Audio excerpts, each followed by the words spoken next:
அதே போல் கோடை காலம், அதற்கு பிறகு மழை காலங்கள், இந்த 2 நேரங்களிலும் மின்வெட்டு இல்லாத சீரான மின் விநியோகத்தை வழங்க வேண்டும் என்று சொன்னால் உரிய காலத்தில் உரிய தளவாட சாமான்கள் முழுவதுமாக இருக்க வேண்டும். அப்படி போதிய தளவாட சாமான்கள் இப்பொழுது மின்வாரியத்தில் கையில் இருப்பு இல்லை என்பதை மின்வாரிய அதிகாரிகள் அலுவலர்கள் தெரிவித்துக் கொள்கிறார்கள். இப்பொழுது மின் இணைப்பு கேட்டு விண்ணப்பம் செய்வர்கள் கூட 1 மாத காலம் காத்திருந்து அவர்களுக்கான மீட்டர் வழங்கப்பட்டு 1 மாத காலத்திற்கு பிறகுதான் மின் இணைப்புகள் வழங்கப்படுகின்றன என்ற புகார்களை தொடர்ந்து தெரிவித்துக் கொண்டிருக்கின்றார்கள்.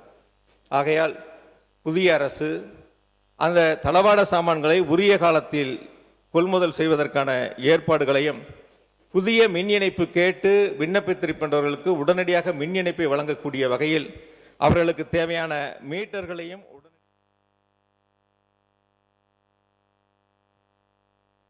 மின்துறை அமைச்சர் அவர்கள் மின்வாரியத்தினுடைய தலைமை அலுவலகத்திலும் மற்ற பல இடங்களிலும் மின்வாரியத்திலிருந்து 18 ஹார்ட் டிஸ்கில் காணாமல் போயின, அவற்றில் முக்கிய ஆவணங்கள் எல்லாம் அதில் இருந்தன என்று ஒரு கருத்தை வெளியிட்டார்கள்.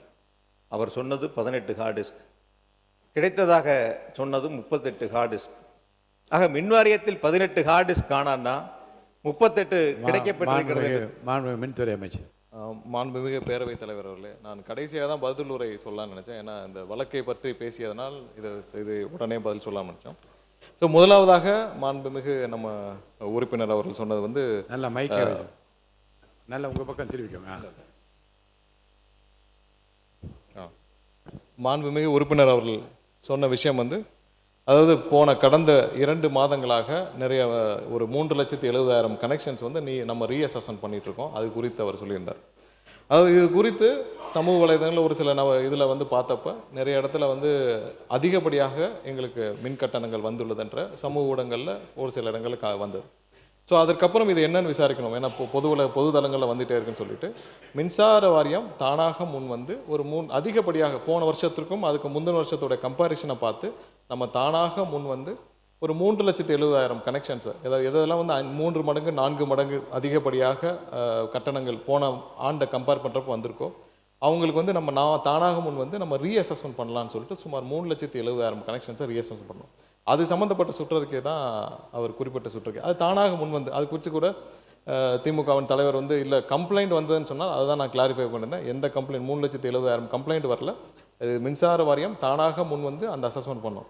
ஸோ அந்த அசஸ்மெண்ட் அடிப்படையில் கடைசியில் பார்த்தீங்கன்னா சுமார் 2,719 மட்டும்தான் மிஸ்மேட்ச். அப்போ நம்ம பண்ண எல்லா 3,70,000 எல்லாத்தையும் கம்ப்ளீட் பண்ணுறப்ப 2,719 தான் மிஸ்மேட்ச். அதுவும் எதனாலன்னு பார்த்தீங்கன்னா meter defect 1,350, wrong meter reading, அது வந்து அங்கே போகிறப்ப மேனுவலாக நடக்கிற ராங் மீட்டர் ரீடிங்கில் 1,369. இது வந்து எல்லா காலகட்டங்களிலும் ஒரு 0.5 to 6% அது வந்து நடக்கக்கூடிய விஷயங்கள் தான். ஆனால் எதனால இவ்வளோ வேரியேஷன் மக்கள் இவ்வளோ வேரியேஷனை பார்க்குறாங்க அப்படின்னு நம்ம திரும்ப அசஸ் பண்ணப்போ கடந்த மாதங்களில், அதாவது டேபிள் ரீடிங் என்ற ஒன்றை வந்து கடந்த காலங்களில் அவங்களாம் ஃபாலோ பண்ணிட்டு வந்திருக்காங்க. அந்த டேபிள் ரீடிங் என்னன்னு பார்த்தீங்கன்னா அசஸ்மெண்ட் செய்யாமலேயே தானாக அங்கேயே அசஸஸ் உட்காந்து அந்த முந்தைய ரீடிங்கை பதிவு செய்கிற வழக்கம் பல காலங்களாக இருந்து வந்துள்ளது. தேர்தல் அந்த மாதங்களில், அதாவது ஏப்ரல் மாதங்களில் அவங்க அசஸ்மெண்ட் எடுக்காமல் முந்தைய ரீடிங்கில் பல இடங்களில், பெரும்பாலான இடங்களில் முந்தைய ரீடிங், அதாவது ஜனவரி மாதம் என்ன ரீடிங் எடுத்தப்பட்டிருக்கோ அதையே பதிவு செய்து வைத்துள்ளார்கள் பெரும்பாலான இடங்களில். ஸோ நம்மளுடைய ஆட்சி வந்த பிறகு எல்லாம் மேனுவலாக கண்டிப்பாக ரீடிங் எடுக்கணும், எல்லாம் அசஸ் பண்ணி பண்ணுறப்போ அப்போ நேரடியாக போகும் பொழுது கடந்த 4 மாதங்களும் ஏன்னா அந்த ரீடிங் எல்லாம் மொத்தமாக வரும் பட்சத்தில் நிறைய இடத்துல அந்த மிஸ்மேட்ச் இருக்குது. ஸோ அதுதான் முக்கியமான காரணமாக. ஏன்னா இந்த அசஸ்மெண்ட் எல்லாம் முழுவதுமாக முடிந்த பிறகு பெரிய அளவில் எந்த அளவுலையும் மிஸ்மேட்ச் இல்லை. அப்போ என்ன காரணம்னு பார்த்தால் முந்தைய காலங்களில் சரியாக மேனுவலாக போய் ரீடிங் எடுக்காமல், நேரடியாக போய் ரீடிங் எடுக்காமல் அது வந்து டேபிள் ரீடிங் என்ற பெயரில் போட்ட காரணம். அதை வருங்காலங்களில் கண்டிப்பாக நேரடியாக போய் எடுக்க வேண்டும். அதுலேயும் ப்ளூடூத் வழியாக மொபைல் எடுக்கணும்னு சொல்லி வலியுறுத்தி ஆல்ரெடி அதை உத்தரவிடப்பட்டுள்ளது. அடுத்த கட்டமாக நிறைய இடத்துல மின்சார தட்டுப்பாடு இருக்குன்னு சொல்லியிருக்கிறார், அதுக்கான தளவாடங்கள் இல்லைன்னு சொல்லியிருக்கிறார். நம்ம அதுக்கு முன்னாடி ஒரு விஷயம் மட்டும், இந்த மின்சார வாரியம் கடந்த 5 ஆண்டுகளில் பட்ட பாடம் நம்ம ஒரு நிமிஷம் விளக்கணும்னு காட்டுறோம். அதாவது நம்ம மாண்புமிகு நம்ம கரூர் முன்னாள் சட்டமன்ற உறுப்பினர் திரு செந்தில், சட்டமன்ற உறுப்பினர் கோயம்புத்தூர் சட்டமன்ற உறுப்பினர் அல்ல, நான் கரூர் சட்டமன்ற உறுப்பினர் நினச்சேன். கோயம்புத்தூர் சட்டமன்ற உறுப்பினர் அவர் தான் 2021 உட்காருங்க, 2021 இந்த துறைக்கு உட்காருங்க, அதான் சொல்லிட்டு இருக்கவாங்க. 2021 அண்ணா மாண்புமிகு அவை முன்னவர் 2021 உட்காருங்க, 2021 அமைச்சராக இருந்தார். அதான் நான் தான் திருத்திக்கிறேன்னு சொல்லிட்டேன்ல, அமைச்சராக இருந்தார். இல்லை எல்லாத்துக்கும் எதிர்க்கட்சி தலைவர் எதிர்கட்சி தலைவர் சொன்னதை நீக்கிட்டீங்களா? அவர் சொன்னதை நீக்கிட்டீங்களா தலைவரே? இல்லை எதிர்கட்சி எனக்கு பேச மாண்புமிகு சங்கி அமைச்சர் மன்னிக்கணும், மாண்புமிகு எரிசக்தி துறை அமைச்சர் அவர்கள் பேச இல்லை மாண்புமிகு பாத்ரூம்ல நீக்கிட்டீங்களா? மாண்புமிகு பாத்ரூம்ல 3 மணி நேரம் உட்கார்ந்து இந்த எதிர்க்கட்சி தலைவர் நான் சொன்னா எவ்வளவு பாத்ரூம்ல 3 மணி எவ்வளவு நேரம்? 5 நிமிஷம் ஆகுமா? உட்காரணும். எல்லாருக்கும் பேச தெரியும், எல்லாருக்கும் பேச தெரியும். உட்காருங்க. பாத்ரூம்ல 3 மணி நேரம் உட்கார்ந்து இந்த எதிர்க்கட்சி தலைவர் சொல்றதுக்கு 5 நிமிஷம் ஆகாது. உட்காரணும். என்ன பேசணுமோ இதெல்லாம் தேவையில்லாத வார்த்தைகளை பேசினால் எங்களுக்கும் பேச தெரியும், எங்களுக்கும் பேச தெரியும், எங்களுக்கும் பேச தெரியும்.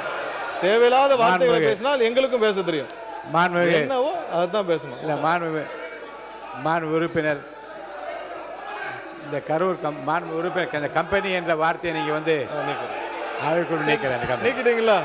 நீக்கியாச்சா? சரி. நீங்களே திருத்திக் கொண்டு நீங்களே பேசி நீங்களே திருத்திக் கொண்டீர்கள். இருந்தாலும் அது அவைக்குள் அந்த வார்த்தை நீக்கப்படுகிறது. சரி சரி, நீக்கியாச்சா? உட்காருங்க. அதான் நீக்கிட்டாங்களா? எதிர்கட்சி நீங்க பேசுங்க. மாண்பு எதிர்கட்சி தலைவர் உட்காருங்க. மாண்பு எதிர்கட்சி தலைவர் உட்காருங்க. மாண்பு எதிர்கட்சி தலைவர் நீங்களே உட்காருங்க. நீங்களே உட்காருங்க. அந்த பதார் அவரை உட்காருங்க.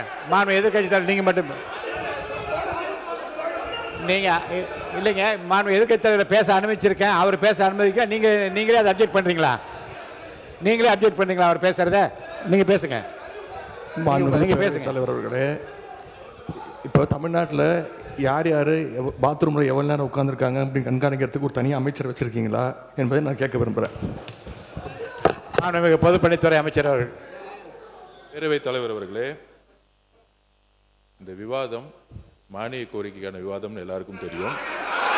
பேச விடுங்க.